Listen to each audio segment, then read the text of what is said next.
never really had comfort zone. I just kind of cruised through life. I lived at home. Some parts were good, some parts were bad. I moved out, did some college, got married, had kids, went in the Navy, was a single dad, blah, blah, blah. It was life. I just cruised through. I'm kind of like Homer Simpson in The Simpsons. You just kind of cruise through life, and it's not bad. That's what happens when you have no plans and no goals. But so far it's been a pretty good life, and where I'm at now, not bad. So I'm happy with what's going on. I'm happy with who I am and where I am. Some of the guys, they just seem so unhappy, complaining about everything. And I don't think they were happy at home, whatever country they were from. I don't think they were happy there either, and they're not going to be happy here. This place is not perfect. No place is. The US, Australia, UK, Germany, hell, I don't know, Canada might even have problems. Every place has problems. It's up to you what to do about it, how you respond to it. Do you let it get to you? Do you let it slide off? Again, there are things you can change. There are things you cannot change. And that little shrug, and that gets you through a lot here. To me, like I said, I thought at first it was defeatist. It's really not. It's just, and that's life, you know?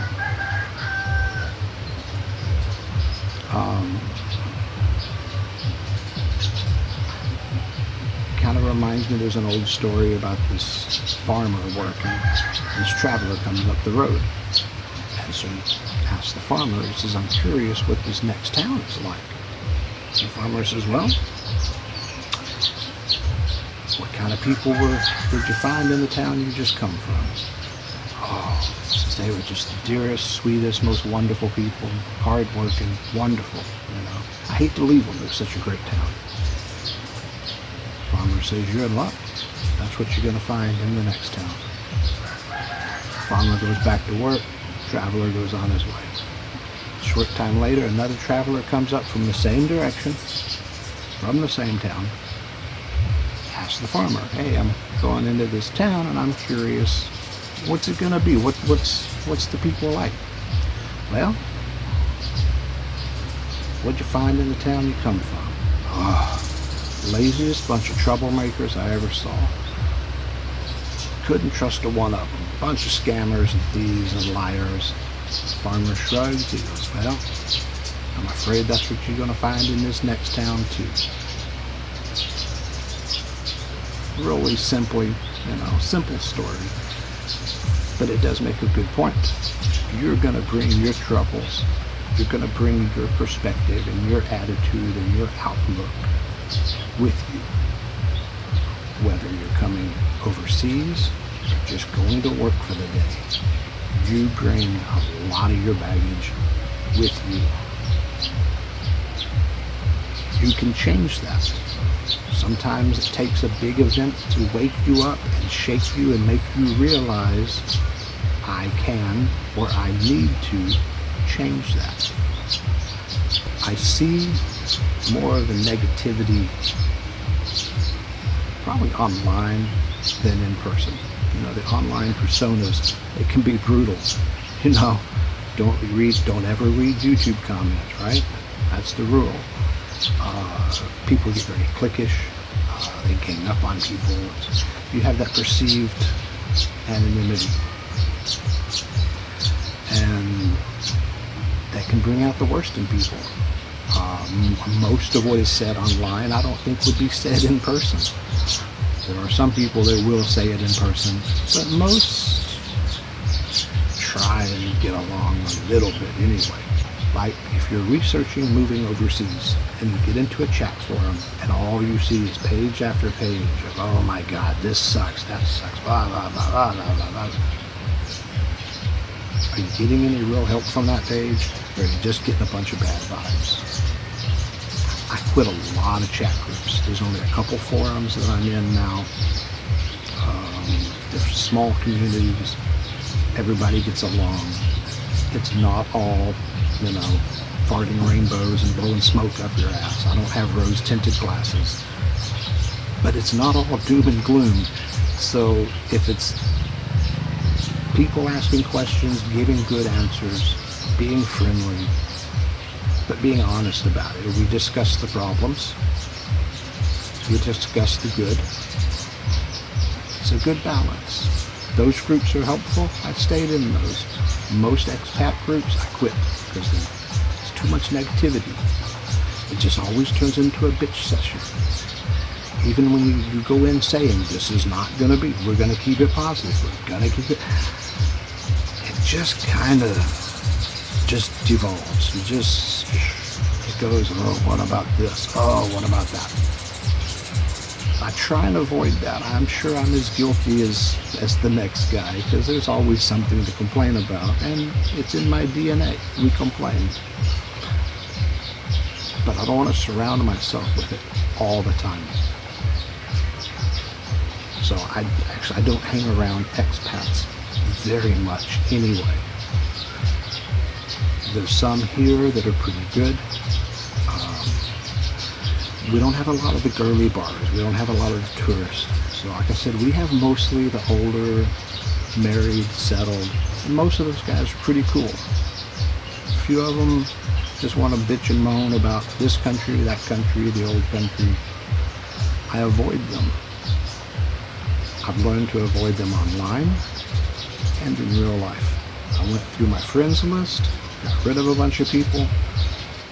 There are some groups on Facebook. I get added into just tons and tons of expat groups on Facebook. I turn it on and I'm a member of half a dozen groups I've never heard of. If it's a positive group, I stay in it.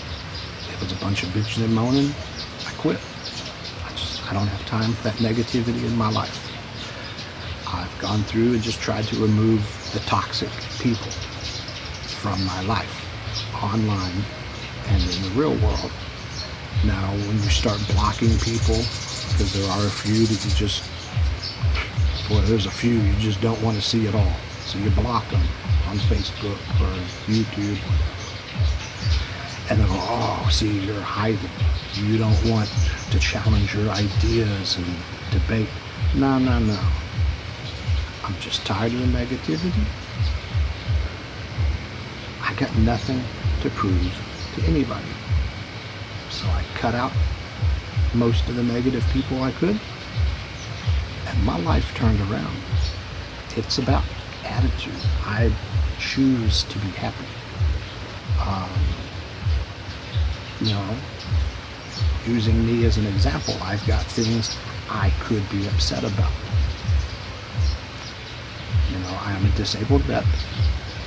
I have a headache. It's an invisible disability. You tell people you're a disabled vet, they're looking for a missing limb or something, or you got all your arms and legs. No, right here, it hurts. 24/7, it hurts. Every day, all day. Since 1992. The doctors have no idea. When it flares up, it feels like it's swelling out. I lose control of the left side of my body. I go into kind of some small convulsions. I'll sometimes black out. I'll get aphasia-like symptoms where I can't speak. My mind is still going, but the connection ain't there. It looks like a stroke. When I first started it, the doctors were all convinced I was having a stroke.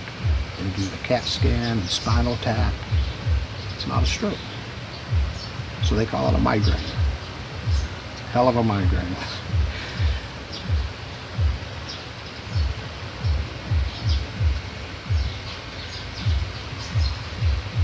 Sometimes it gets on my nerves. Sometimes it makes me grumpy. Generally, you just learn to live with it. It's just, I have this background pain. It's just part of life. Like that thump thump It's just part of life. Makes it difficult to sleep sometimes. That and this. What you gonna do? Okay, I went through phases of some depression, started getting almost suicidal, but who wants to die? It's not for me. But I understand why we have 22 vets commit suicide every day.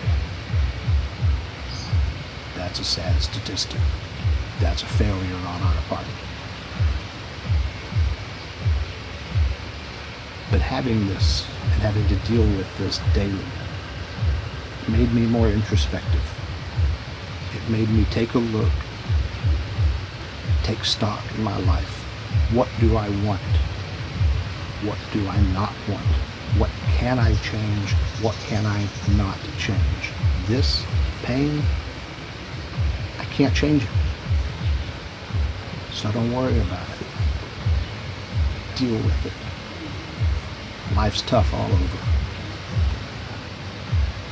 But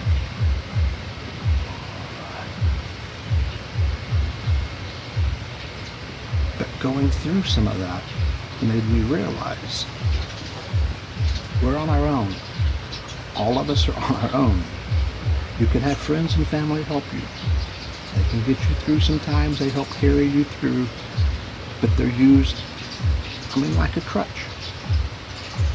No, they're good. It's good to have friends and family. Don't get me wrong. I'm not saying be a hermit. But ultimately, you are living your life. Everyone else, everything else, it's just details. Now, I've talked to some people that have come to conclusions like that, and it made them more depressed. To me, it gave me strength. It gave me an inner strength. Because I know if I want to change it, it's up to me, it's inside of me. I choose to be happy. I choose to be happy. I remove the negativity, I remove the toxic people. I'm happier for it. I had no major problems in the U.S. I was happy there. Had an okay job. Had great kids. They just hit their mid-20s. They're a fun age. It was good. But working every day was killing me. And I mean that quite literally, because I'm driving a truck, a work truck. I did air conditioning repair, service vehicle, and I black out while driving. This is not a good thing.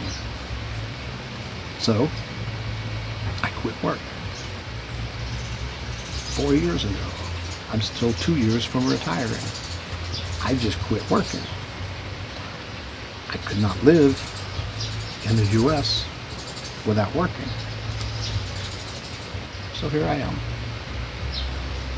It's not bad. I wanted to retire overseas anyway. In 10 years. I've been here over 3 already, almost 4 already. Stay flexible. That's the Filipino way. Stay flexible, just cruise on through. Enjoy your day in paradise.